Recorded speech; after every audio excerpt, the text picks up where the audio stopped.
Bonjour à toi. Cette vidéo va être une suite de celles beaucoup plus complètes que j'ai faites sur les différences entre un sexe et un index. Alors, à gauche, vous allez retrouver les particularités d'un sexe qui diffèrent justement des particularités d'un index. Alors, j'ai relevé 7 différences majeures entre les deux. Et c'est parti, on commence par la une qui est de loin la plus importante dans le cas d'un sexe, c'est-à-dire échange centralisé, donc centralisé exchange en anglais. Ils détiennent vos clés privées. Donc c'est moins sécurisé, dans la mesure où ils peuvent se faire hacker, où ils subissent des attaques. Et donc si quelqu'un arrive à passer outre leur défense, eh bien il pourra voler vos clés privées à vous, qui sont détenues par le sexe, et donc siphonner vos comptes, vos cryptos. Ils peuvent disparaître, entre guillemets, se faire voler. Il y a autre chose, dans le cas d'un sexe qui fait faillite, c'est possible, c'est arrivé dans le cas de FTX, ou encore ils peuvent aussi vous bloquer les accès ou ils peuvent simplement partir avec la caisse. En soi, c'est possible puisqu'ils détiennent vos clés privées, il faut en avoir conscience.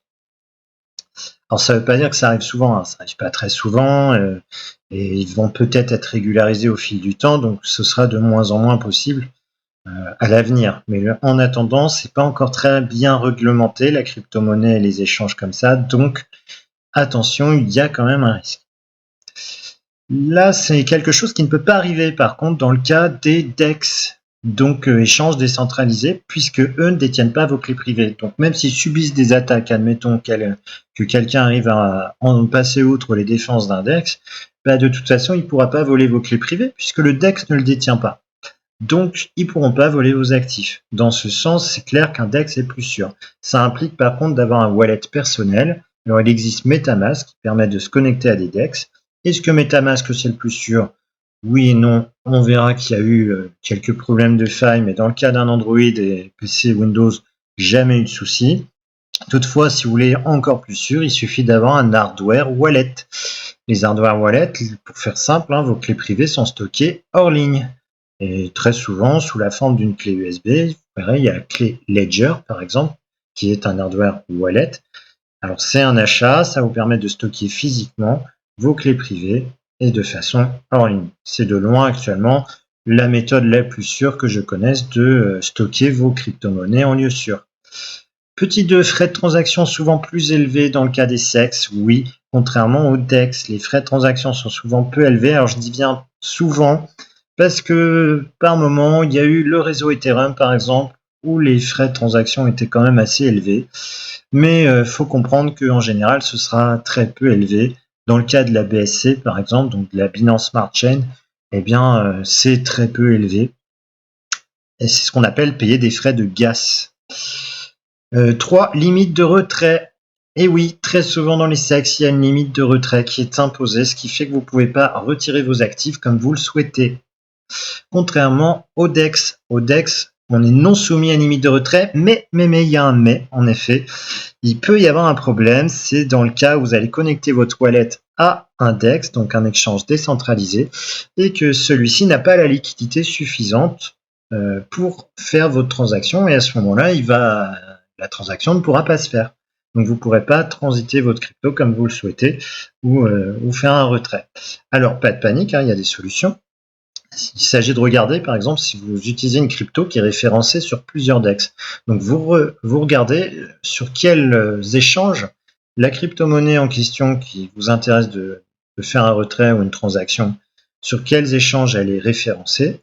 Et à ce moment-là, vous allez pouvoir utiliser plusieurs DEX, donc connecter votre wallet à un DEX, faire une transaction sans la faire complètement, pas tout le montant, et utiliser un autre DEX pour suivre votre retrait. Vous pouvez diviser votre transaction en plusieurs en utilisant ainsi plusieurs DEX de façon à retirer votre somme. Ça en soi, c'est possible dans la mesure où l'actif que vous cherchez à échanger est référencé sur plusieurs échanges. Alors 5, un petit point positif pour le sexe, c'est que c'est souvent plus intuitif et facile d'utilisation. C'est vrai, ça peut aussi permettre plus de choses, donc de faire plus de choses qu'un DEX. Voilà, donc ça c'est quand même une particularité majeure d'un sexe. Vous allez aussi pouvoir peut-être faire plus de, je ne vais pas dire de rendement, mais ça peut proposer plus de staking et différentes manières d'utiliser vos cryptos pour créer du passif ou d'autres choses. Bon, c'est évidemment quand même possible dans le cas d'un DEX, mais il faut comprendre que quand vous utilisez un DEX, c'est un peu plus complexe à utiliser pour un novice. Déjà parce qu'il faut que vous ayez votre propre wallet, tel que MetaMask. Il sera à vous d'ajouter personnellement les réseaux et ensuite d'ajouter les jetons à votre wallet. Les jetons, c'est-à-dire les tokens à votre wallet. 6. Parfois, possibilité d'avoir une carte de débit associée à nos cryptos. Alors ça, c'est très pratique et en plus, ces cartes de débit, par moment, elles peuvent aussi vous rapporter de la plus-value, un pourcentage, donc un retour sur vos dépenses. Ça, c'est top. C'est le cas de Binance, par exemple. Il vous propose une carte de débit reliée directement à vos cryptos. Et suivant le nombre de BNB que vous avez stacké, vous pouvez avoir un pourcentage de retour. Il me semble que ça va jusqu'à 8%, voire même plus.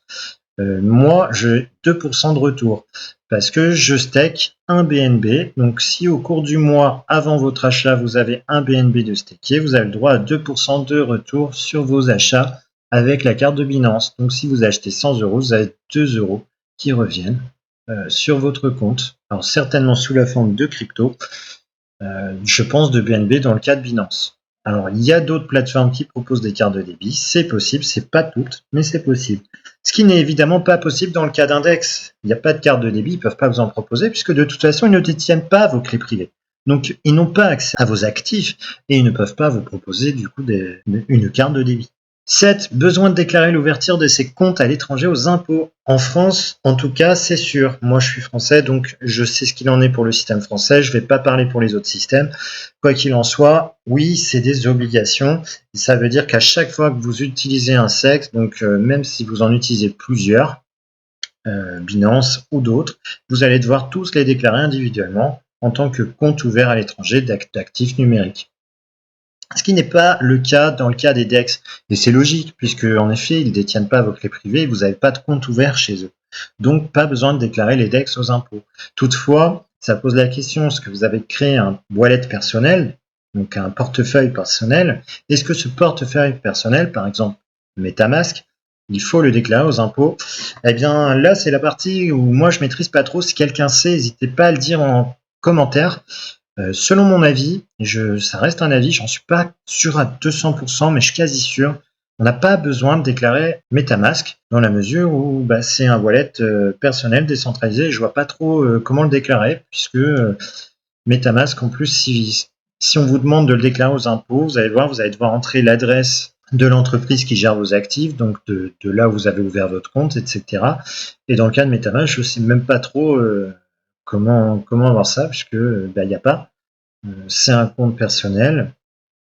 Là, c'est un domaine que je maîtrise pas trop, donc moi je l'ai pas déclaré parce que je vois pas comment le faire auprès des impôts français. Peut-être que les impôts français n'ont pas encore prévu ça.